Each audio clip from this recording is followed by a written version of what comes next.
পৃথিবী এখন আর আগের জায়গায় নেই। চারদিকে ধ্বংসস্তূপ, আর বেঁচে থাকার একমাত্র উপায় হলো প্রতিদিনের লড়াই। জুলিয়েট নামের এক অকুতোভয় নারী পোস্ট অ্যাপোক্যালিপটিক পৃথিবীতে একা গাড়ি নিয়ে ঘুরে বেড়ায় খাবার আর জ্বালানির সন্ধানে, কিন্তু প্রতিটি মোড়েই তার জন্য অপেক্ষা করছে মৃত্যু। আমরা দেখতে পাই জুলিয়েট পরিত্যক্ত কিছু গাড়ি খুঁজে পায়, কিন্তু সেগুলো থেকে কোনো জ্বালানি বা কোনো কাজের জিনিস উদ্ধার করতে সে ব্যর্থ হয়। এরপর সমুদ্রের দিকে কিছুক্ষণ তাকিয়ে সে তার যাত্রা আবার অব্যাহত রাখে। এভাবে সে একটা গ্যাস স্টেশনে থামার পর বন্দুক হাতে ভেতরে ঢোকে, হয়তো কোথাও কিছু খাবার পাওয়া যাবে এই ভাবনায়। কিন্তু সমস্ত শেলফগুলো ছিল খালি। আর তখন হঠাৎ করেই ছাদ থেকে রিপার নামের এক ভয়ঙ্কর দানবের গর্জন ভেসে আসে। জুলিয়েট তখন বুঝতে পারে যে এই জায়গাটা আর নিরাপদ নয়। সে দ্রুত গাড়ি নিয়ে সেখান থেকে পালিয়ে যায়। এভাবে পথে যেতে যেতে রেডিওতে তার সার্ভাইভার গ্রুপের বন্ধু হ্যারির সঙ্গে কথা বলে। জুলিয়েট তাকে জানায় যে তার গাড়ির ব্যাটারি ফুরিয়ে আসছে, তাই সে কোনো শর্টকাট পথ ধরে মূল ঘাটির দিকে ফিরছে। এভাবে হঠাৎ রাস্তার পাশে একটা পরিত্যক্ত আরভি গাড়ি দেখে তার মনে সন্দেহ হয়।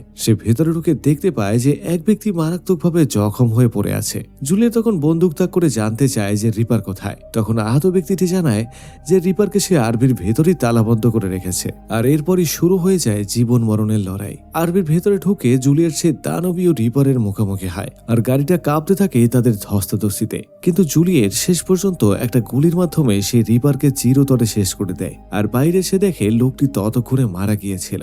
এরপর সে কিছু খাবার আর প্রয়োজনীয় সরঞ্জাম সংগ্রহ করে আবার সে রাস্তায় নেমে পড়ে, এবং স্টিয়ারিং হুইলে রাখা তার আঙুলগুলো যখন নিজের আর একটা যুবকের ছবি স্পর্শ করে তখনই ঘটে যায় এক মহাবিপদ। দেখা যায় বাতাসে ছবিটি উড়ে গেলে জুলিয়েট সেটিকে ধরার জন্য একটু অমনোযোগী হয়ে পড়ে। আর এই মুহূর্তেই গাড়িটা তখন নিয়ন্ত্রণ হারিয়ে কয়েকবার ডিগবাজি খেয়ে উল্টে পড়ে যায়। এভাবে জ্ঞান হারানোর মুহূর্তে জুলিয়েটের স্মৃতিতে ভেসে ওঠে অ্যাপোক্যালিপসের আগের সে সুন্দর দিনগুলো। এভাবে একদিন সে বৃষ্টি দিনে আশ্রয় নিতে ঢুকেছিল একটা আর্ট গ্যালারিতে। সেখানে জ্যাক নামে একটা শিল্পীর সঙ্গে তার আলাপ হয়। আর এই জ্যাক ছিল সেই জ্যাক যার ছবি সে যত্নে এখনো আগলে রাখছে। জুলিয়েট তখন অকপটে স্বীকার করেছিল যে সে কোনো শিল্পীর সমাজদার নয়, মানে আর্টটার সে কিছুই বোঝে না। কেবল বৃষ্টি থেকে বাঁচতে আর ফ্রি খাবারের লোভে সে এখানে ঢুকে পড়েছে। দেখা যায় জ্যাক তার এমন উত্তরে খুবই আনন্দিত হয়। এরপরে বর্তমানের অন্ধকার পৃথিবীতে জুলিয়েটের যখন জ্ঞান ফেরে সে নিজেকে আবিষ্কার করে এক বিভীষিকাময় পরিস্থিতিতে। দেখা যায় গাড়ির সিটে তার পা আটকে গেছে এবং পায়ের হাড় ভেঙে গেছে, আর চারদিক তখন অন্ধকার হয়ে আসছিল।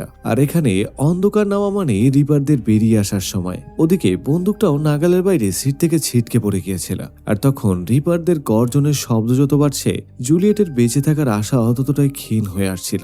এরপর সিন চলে যায় ফ্ল্যাশব্যাকে। আমরা দেখতে পাই জ্যাক আর জুলিয়েটের সম্পর্কটা মোটেও সহজ ছিল না। এক রাতে জ্যাকের সাথে ওয়াইন আর চিজ খাওয়ার সময় জ্যাক যখন তার নিজের পরিবারের কষ্টের গল্প করছিল, জুলিয়েট তখন নিজের কথা লুকাতে চেয়েছিল। সে তার অতীত বলতে গিয়ে অস্বস্তিতে পড়ে যায় এবং জ্যাকের উপর বিরক্ত হয়ে সেখান থেকে চলে যায়। আর এখানে বর্তমান পৃথিবীতে জুলিয়েট তার ভাঙা পা নিয়ে একটা অসম্ভব কঠিন কাজ করে। সে একটা লোহার পাইপ ব্যবহার করে নিজের পাটাকে কোনো মতে সোজা করার চেষ্টা করে। এরপর ক্ষতস্থান পরিষ্কার করে হাড়টাকে যথাস্থানে বসিয়ে দেয়। আর এই কাজটা করতে গিয়ে তার মুখ দিয়ে যন্ত্রণায় চিৎকার বেরিয়ে আসে, কিন্তু সে কোনো মতেই ভেঙে পড়ে না। আর এরই মাঝে তার আবার এক পুরনো স্মৃতি মনে পড়ে যায়। একদিন জ্যাক তাকে একটা বস্তি এলাকায় দেখে ফেলে এবং সে অবাক হয়ে দেখে যে জুলিয়েট মাদক ব্যবসায়ীদের কাছ থেকে নেশাদ্রব্য কিনছিল।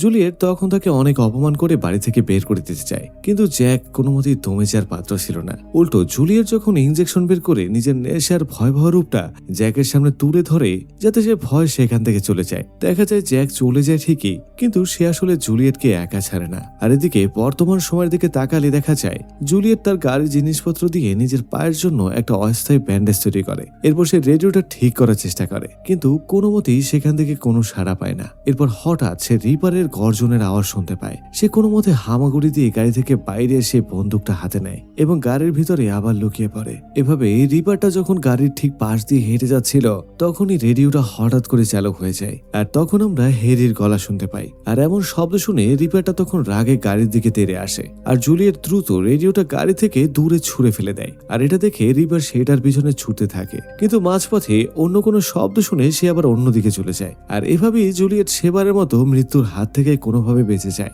এরপর আর একটা স্মৃতি দেখানো হয়। একদিন মার খেয়ে রক্তাক্ত অবস্থায় জুলিয়েট জ্যাকের বাসায় যায়, কিন্তু জ্যাক তাকে কোনো প্রশ্ন করে না, উল্টো আলতো হাতে তার ক্ষত পরিষ্কার করে দেয়। আর পরের দিন সকালে যখন জুলিয়েট নেশা নেশার টানে অস্থির হয়ে বাইরে যেতে চায় তখন জ্যাক দরজা আটকে দেয়। সে জিদ ধরে বসে যে যতক্ষণ না জুলিয়েট নেশা ছাড়ছে ততক্ষণে সে কোথাও যেতে পারবে না। দেখা যায় জুলিয়েট তখন রেগে সবকিছু ভাঙচুর করতে শুরু করে, কিন্তু জ্যাক তখন তাকে জড়িয়ে ধরে শান্ত করে, আর সেই ভালোবাসাটা জুলিয়েট আজও মনে রেখেছিল।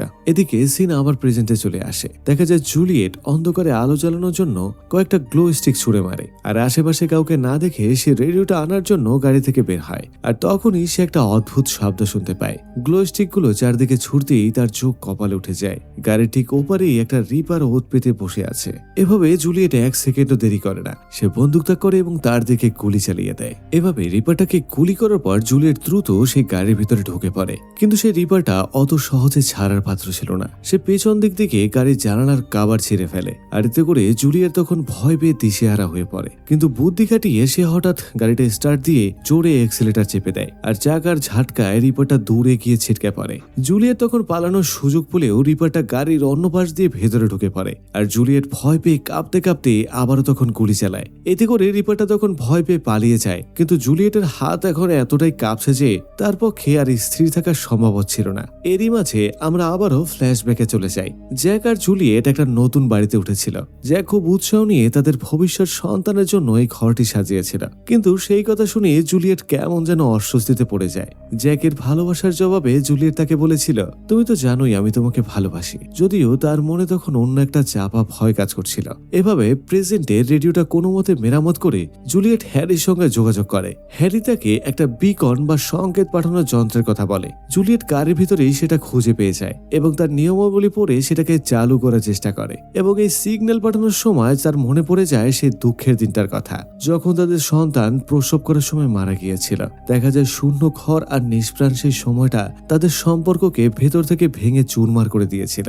এদিকে আবার দেখা যায় প্রেজেন্টের পৃথিবীতে জুলিয়েট অবশেষে বেকনটি চালু করে ফেলে, কিন্তু রিপার্টার সেখানে আবার ফিরে আসে, আর সে জুলিয়েটকে মারার জন্য গাড়ির উইন্ডশিল্ডের উপরে ঝাঁপিয়ে পড়ে। এদিকে জুলিয়েট তার ভাঙা পা দিয়ে জানালাকে চেপে ধরার চেষ্টা করে। দেখা যায় হ্যারির সঙ্গে তার আবার কথা হয়। হ্যারি তাকে আশ্বস্ত করে যে তারা আসছে, কিন্তু বিপদ অনেক বেশি হওয়ায় সূর্য না ওঠা পর্যন্ত তারা তাকে উদ্ধার করতে পারবে না। আর এই খবরটা জুলিয়েটকে একেবারে ভেঙে চুরে দেয়। আর এখানে জ্যাকের সাথে তার শেষ ঝগড়াটার কথা মনে পড়ে যায়, কারণ সন্তানের মৃত্যুর জন্য জ্যাক একসময় জুলিয়েটের পুরনো মাদকাসক্তিকে দায়ী করেছিল, আর সেই তিক্ততার জেরে জ্যাক তাকে ছেড়েই চলে গিয়েছিল। এভাবে জুলিয়েট একটা গাড়ির ইঞ্জিনের শব্দ শুনতে পায়, আর সেও তখন আশা নিয়ে গাড়ির হর্নে চাপ দেয়, যেন কোনোভাবে কেউ তাকে খুঁজে পেয়ে যায়। এদিকে জুলিয়েট যখন হর্ন বাজিয়ে সাহায্যের আশা করছিল তখন দুজন লোক বাইকে করে তার কাছে আসে, কিন্তু জুলিয়েটের ছিল দুর্ভাগ্য, কারণ সাহায্য করতে আসা সেই লোকটার আসল উদ্দেশ্য ছিল তাকে মেরে ফেলা। ঠিক সেই মুহূর্তে একটা রিপার এসে সেখানে হাজির হয়, আর ওই লোকটাকে টেনে নিয়ে গিয়ে তার মাথাটি একেবারে চূর্ণ বিচূর্ণ করে ফেলে। আর এটা দেখে জুলিয়েট তখন স্তম্ভিত হয়ে যায়, কারণ দানবটি তখন লোকটির মৃতদেহকে খেয়ে ফেলছে। এরই মধ্যে জুলিয়েটের মনে পড়ে যায় জ্যাকের সঙ্গে তার শেষ মুহূর্তগুলোর কথা। দেখা যায় জ্যাকের সঙ্গে ঝগড়া করে সে যখন বারে বসে মদ খাচ্ছিল, ঠিক তখনই টিভিতে দেখা যায় যে সাবওয়ে স্টেশনে রাসায়নিক হামলা হয়েছে, আর জ্যাকও তখন সেখানেই ছিল। আর হাসপাতালে যাওয়ার পর সে দেখতে পায় যে জ্যাক ততক্ষণে কথা বলার শক্তি হারিয়ে ফেলেছিল, কিন্তু ইশারায় জুলিয়েটকে বলেছিল যে আমি তোমাকে ভালোবাসি।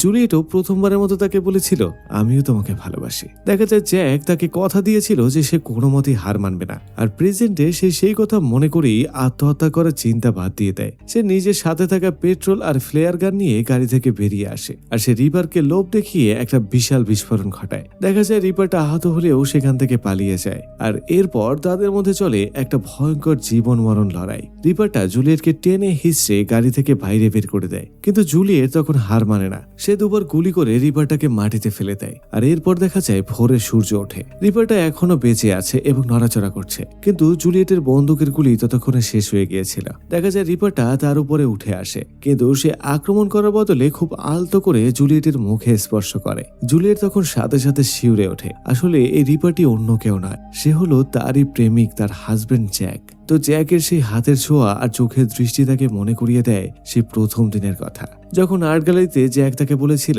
ভাগ্যই মানুষকে কাছে টানে। আর জুলিয়েট এখন সব বুঝতে পেরে যায়। সে জ্যাককে তখন জড়িয়ে ধরে শেষবারের মতো বলে আমি তোমাকে ভালোবাসি। এরপর সে বন্দুক বের করে শেষ গুলিটি ভরে নেয়, আর জ্যাকের মাথার সঙ্গে নিজের মাথা মিলিয়ে বন্দুকের ট্রিগার চেপে দেয়। আর এভাবেই তারা নরক যন্ত্রণা থেকে চিরতরে মুক্তি পেয়ে পরপরে একে অপরের কাছে ফিরে যায়। বন্ধুরা, এই গল্পের শেষটা ছিল একেবারে ইমোশনাল। এরই সাথে শেষ হয়ে যায় আমাদের আজকের ভিডিওটি কেমন লাগলো কমেন্টে লিখে জানান, আর একটি লাইক দিয়ে চ্যানেলটি সাবস্ক্রাইব করুন। আরো জানাতে পারেন যে নেক্সট টাইম আপনারা কেমন ভিডিও দেখতে চান। তো আর যাচ্ছি না, দেখা হচ্ছে নতুন কোনো ভিডিওতে। ততক্ষণ পর্যন্ত ভালো থাকুন, সুস্থ থাকুন, আল্লাহ হাফেজ।